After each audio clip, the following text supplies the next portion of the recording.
Cause I'm Slim Shady, yes, I'm the real Shady. All you other Slim Shadys are just imitating. So won't the real Slim Shady? Let me just end it real quick, just to be sure. Alright, it was a dark and gloomy night. You're with your friends in the forest for a camping trip you've been planning all year long. You're with your friends, Bartholomew, Braden, Dave, and Humphrey.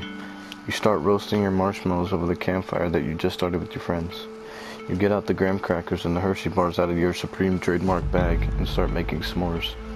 You're all having a fantastic time, relaxing with your friends. Suddenly, it gets cold, with a large gust of wind rolling in, almost putting out the fire. Braden's afraid of the dark, so Bartholomew took one for the team to get some more firewood to keep the fire up.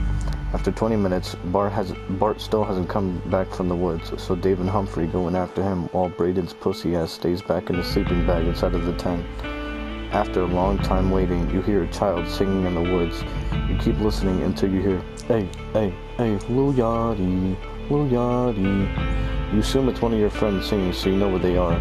You start sprinting, running as fast as you can to find them.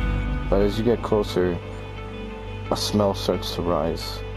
The stench smells like smoke and something that just died.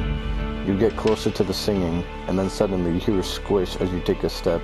You look down at your fresh new Timbs that got wet, and see the head of the homie Humphrey ripped off and chewed up, almost as if he was attacked by a ravaged animal like a wolf. You look around and see more, and see Dave's disembodied remains scattered around the dirty ground. You're afraid, so you run back as fast as you can to get your friends and call the police. As you stop to get a quick breather, you hear large stomping behind you, suddenly saying, "Sick 'em, bear!" You get confused until you see a rabid dog running at sonic speed chasing after you. You run as fast as you can from the insane dog and man.